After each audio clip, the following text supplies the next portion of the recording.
The pill bottle is empty. The bedroom door is locked from the inside.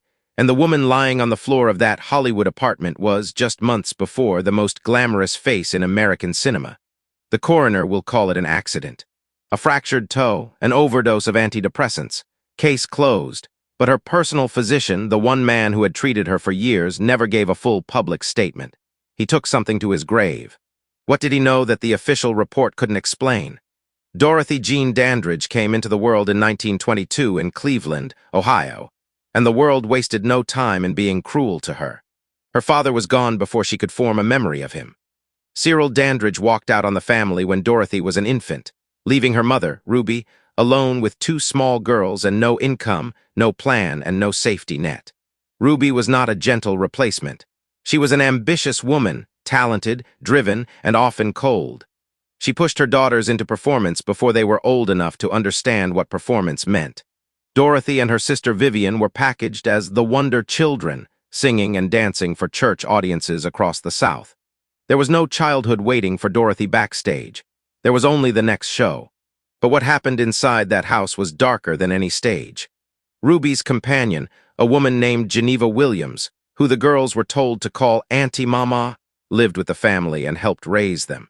Decades later, Dorothy would write in her memoir that Geneva had abused her, physically, repeatedly, and that her mother had known. Ruby said nothing, did nothing. The performances continued. Dorothy grew up learning one lesson above all others, that the people who were supposed to protect her never would. So when Hollywood finally opened its doors to her, did she believe she had finally found somewhere safe? By the time Dorothy Dandridge was in her 20s, she was breathtaking. Not just beautiful, magnetic. The kind of woman who made a room stop moving when she walked in. Hollywood noticed. She landed small roles, bit parts, background glamour.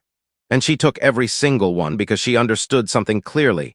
She was operating in a system that had never been built for a black woman. She would have to be twice as perfect just to be considered. Then came Carmen Jones. Otto Preminger's 1954 musical adaptation gave Dorothy the lead role. A full, complex, powerful lead, something almost no black actress in Hollywood history had been handed before. She poured herself into it. Every scene, every note, every frame. The world responded.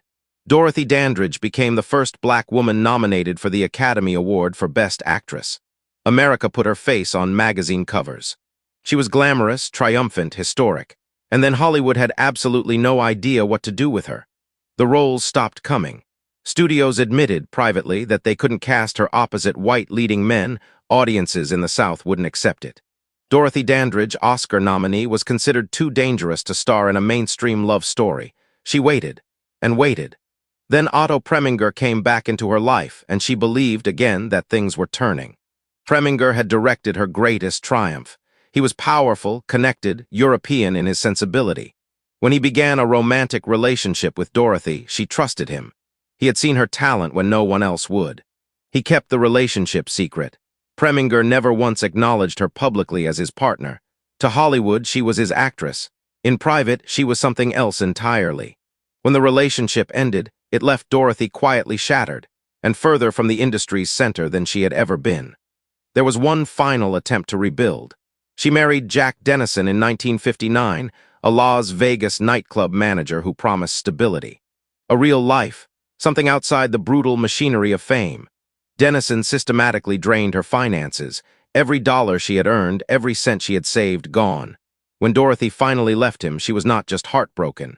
She was bankrupt. She filed for bankruptcy in 1963. The woman who had stood on the edge of Hollywood immortality was now losing her home.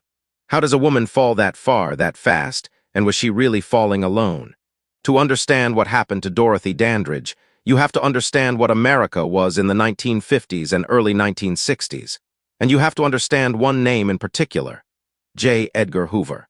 The FBI director had built a surveillance machine unlike anything the American public fully understood at the time. Hoover was obsessed with Hollywood. He was obsessed with race. And he was obsessed with any black public figure who held influence, wealth, or the admiration of white audiences. Dorothy Dandridge held all three. FBI files obtained decades later confirmed that Hoover's bureau monitored Dorothy during the height of her fame. The justification was vague, loose associations with individuals the bureau had flagged as politically suspect. But the monitoring was real. Here is what we do not know. We do not know how much of that surveillance was shared. With studios, with gossip columnists, with the powerful men who decided which actresses worked and which ones quietly disappeared from casting lists. Hedda Hopper was Hollywood's most feared gossip columnist at the time. She had a direct, documented relationship with Hoover's FBI, receiving information, passing information. She shaped public perception of celebrities with surgical precision. Dorothy Dandridge's name appears in Hopper's private correspondence. The nature of those mentions has never been fully explained. Did Hedda Hopper receive information about Dorothy Dandridge directly from the FBI, and did that information quietly end her career?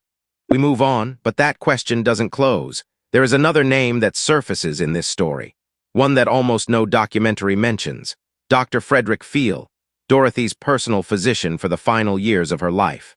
The man she trusted with her health, her prescriptions, her most private medical struggles. Dorothy had been diagnosed with depression.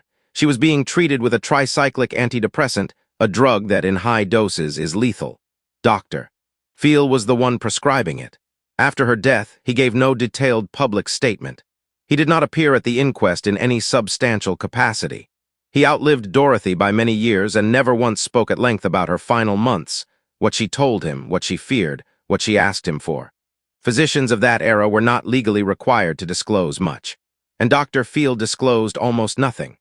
Why would the one man with the most complete medical picture of Dorothy Dandridge's final days choose silence so completely and so permanently? The official record has no answer. We need to talk about what Hollywood actually did to Dorothy Dandridge. Not in vague terms, not in the comfortable language of the era was different, or the industry had its limitations. What they did was specific, and it was deliberate. After the Oscar nomination, 20th Century Fox signed Dorothy to a contract. This was presented publicly as a breakthrough moment, a studio investing in a black actress at the highest level. The press celebrated it. Dorothy believed it meant something. What the contract actually did was trap her. Fox had approval over every role Dorothy could accept, and Fox consistently refused to develop projects that would place her in the kind of romantic leading roles her talent demanded. They wanted her available. They did not want her visible. She was an asset they could point to, proof of the studio's progressiveness, while ensuring she never became powerful enough to threaten the existing order. When Dorothy pushed back, when she requested scripts, when she asked directly why projects were stalling, the studio responded by leaking stories about her being difficult. In Hollywood, difficult is not a neutral word. For a black woman in the 1950s, it was a career death sentence delivered with a smile. But Fox was not finished. When Dorothy's personal life began to unravel, the failed marriage, the financial collapse, the depression, studio sources fed that information directly to the press. Her bankruptcy filing became gossip column fodder within days of becoming public record. Her psychiatric treatment, which should have been entirely private, was referenced in print with enough specificity that someone with access had clearly been talking. Dorothy Dandridge was being dismantled in public, and the machinery doing it had her own studio's fingerprints on it. There is one moment that crystallizes everything. Dorothy had a daughter, Harold Susan Dandridge, born in 1943 from her first marriage to Harold Nicholas. Harold was born with a severe brain injury caused by a traumatic birth. She required full-time institutional care for her entire life. Dorothy paid for that care herself, every month, for years, without public acknowledgement, without sympathy from the industry that profited from her image. When Dorothy went bankrupt, she did not stop paying for Harold's care. She negotiated. She borrowed. She performed in smaller and smaller venues to keep the payments going. And when the press covered her bankruptcy, fed by studio sources, not one outlet mentioned why Dorothy Dandridge needed money so desperately or where it had been going for over a decade. They took her dignity. They left out the part that would have made the public love her even more.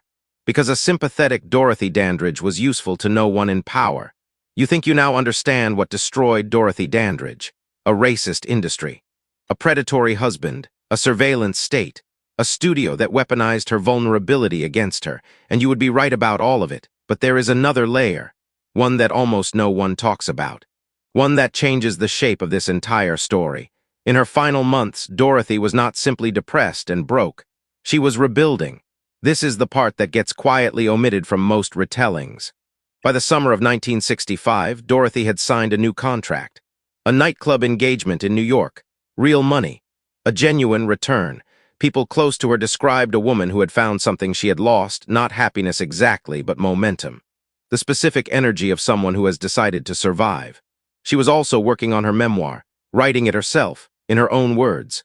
That memoir, Everything and Nothing, was completed and in the hands of her publisher when she died on September 8, 1965. It was published posthumously, but here is what virtually nobody discusses. The manuscript that was published was not identical to the manuscript Dorothy submitted. Her editor at the time was Earl Conrad, a white journalist and author who had worked with Dorothy closely on the book. Conrad shaped the narrative. He made cuts. He made additions. He later admitted this openly, framing it as standard editorial collaboration.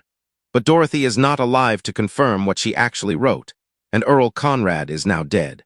The original unedited manuscript, Dorothy's raw words, her unfiltered account of the men who used her, the institutions that surveilled her, the specific names she may have named, has never been made public. It may still exist somewhere.